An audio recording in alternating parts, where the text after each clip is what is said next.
असं आहे, चार्जशीट दाखल झाली म्हणून म्हणजे गुन्हा संपत नाही. सेक्शन 173(8) प्रमाणे inquiry is also open in the court. कोर्टामध्ये इन्क्वायरी ओपन असते. काही पुरावा आल्यास तुम्ही द्या, असं 173(8) अर्थ आहे. ह्याच्यातलं महत्त्वाचं काय आहे तर FIR एका माणसाचं नाव कुटुंबियांनी दिलेलं आहे.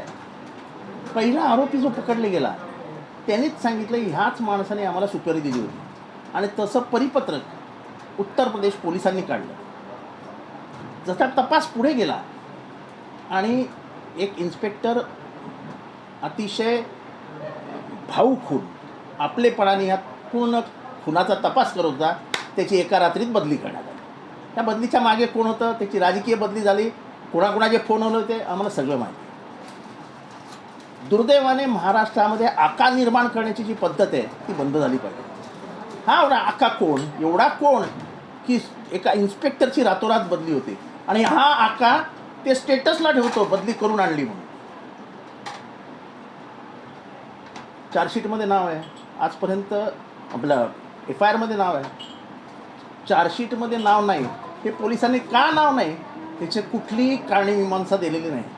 असं करता येत नाही. जेव्हा FIR नाव देतात त्या कुटुंबियांना सांगा तर त्याचं नाव का नाही घेतलं, याच्या बाबतीत तपास काय झाला, कुटुंबियांना नका सांगू. हा जनतेच्या दरबारातला आहे. FIR is a public document. तेव्हा मला कोण काय बोलतं याच्याशी काही घेणं देणं नाही. चार्जशीट टाकली म्हणजे केस संपली असं कधी होत नाही. Charge sheet is always open.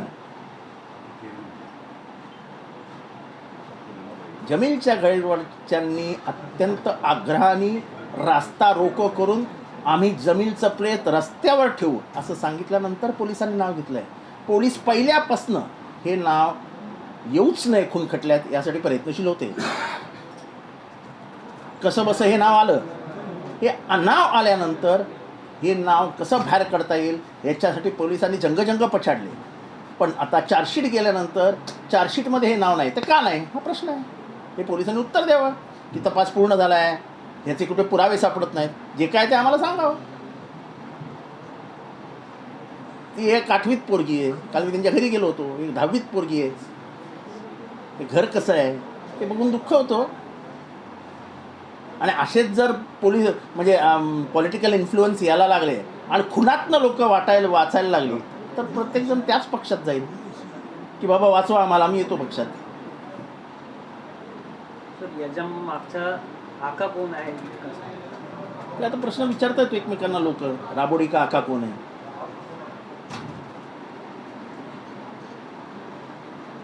देशात झाला तो महाराष्ट्राच्या मार्गे. सहकार सर्वात जास्त फोफावलं ते महाराष्ट्रात. सहकाराचं योगदान महाराष्ट्राच्या प्रगतीमध्ये किती आहे हे उभ्या महाराष्ट्राला माहिती आहे. सहकार क्षेत्रातली नावं घेतली, वसंतदादा पाटील, राजाराम बापू पाटील, विखे पाटील, बाळासाहेब विखे पाटील, बाळासाहेब थोरातांचे पितामह, असे धुरंधर लोक होते. त्यांची दुसरी पिढी शरद पवारची. आणि ह्यांनी जो काय सहकाराला हात घालून सहकार मोठा केला त्याच्यामुळे महाराष्ट्र हळूहळू मोठा होत गेला. आता अमित शहा फक्त बँकेपुरते मर्यादित आहेत, एका बँकेच्या सहकारापुरते मर्यादित आहेत. 70,000 कोटीची शेतकऱ्यांची कर्जमाफी कोणी आणली. या देशातल्या शेतकऱ्यांचा सर्वात सुगीचे दिवस कधी आले, 2004 ते 2014. हा देश अनेक उत्पादनांमध्ये नंबर 1चा झाला. तांदूळ झाले, विविध ह्याच्यामध्ये जे काही आपण शेतकरी पीक बघतात त्याच्यामध्ये हा देश अनेक जणांसमोर भीक मागत उभा राहायचा की आम्हाला अन्न द्या, आम्हाला हे द्या, ते द्या. तोच 38 राष्ट्रांना धान्य पुरवू शकला. ही आपली क्षमता वाढली ती शरद पवारांच्या काळात. त्यामुळे अमित शहा काय बोलतात ह्याच्याने काय फार महाराष्ट्रात परिणाम होतो अशातला काय भाग नाही. शरद पवारांनी आपल्या बँकेमध्ये किंवा त्यांच्या ओळखीच्या बँकांमध्ये नोटबंदीनंतरचा जो पैसा होता तो फिरवला नाही. तेवढा समज त्यांना नव्हती. मार्केटिंग करून नेता बनणं सोपं, मात्र जमिनीवरती काम करावं असा सल्ला दिला. खरी गोष्ट हो. शरद पवार जमिनीवर नाहीत आहेत, ते विमानातच असतात. त्यांचा आणि जमिनीचा काय संबंध शरद पवारांचा?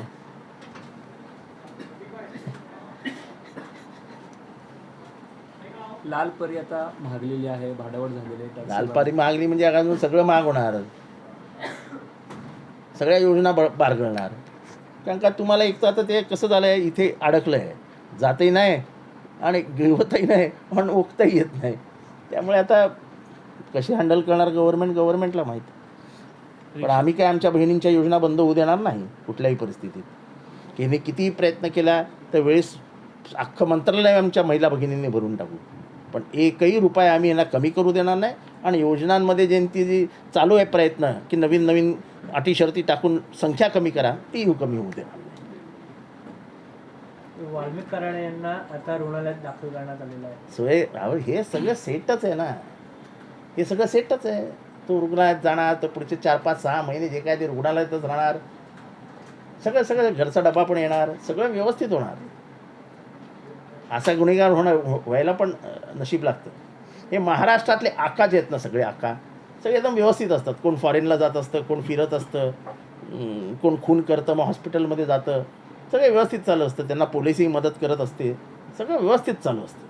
अजित ही पवार आका संस्कृती जी आहे ना, ती जरा थांबवली पाहिजे.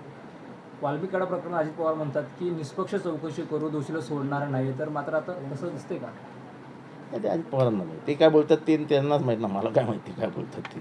पूर्ण पिक्चर बाकी आहे. हळूहळू नरेंद्र चित्र तुम्हाला दिसणार आहेत. राजकारणात दगाबाजीशिवाय काही होणार नाही. उद्धव ठाकरे व शरद पवार जाणार व पाठिंबा भाजपला देणार असं विधान बच्चू कडूंनी केलं. बच्चू कडू फार उंचीचे नेते आहेत. सध्या ते मला माहीत नाही कोणाशी बोलतात. ते त्यांची उंची फार मोठी आहे.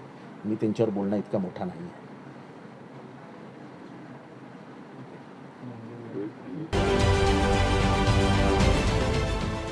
देश विदेशातील प्रत्येक घडामोडींचे लाईव्ह अपडेट मिळवण्यासाठी आता साम टीव्हीच्या सर्व सोशल मीडिया प्लॅटफॉर्मला लाईक, फॉलो आणि सबस्क्राईब करा. तसंच सर्व नोटिफिकेशनसाठी बेल आयकॉन प्रेस करायला विसरू नका.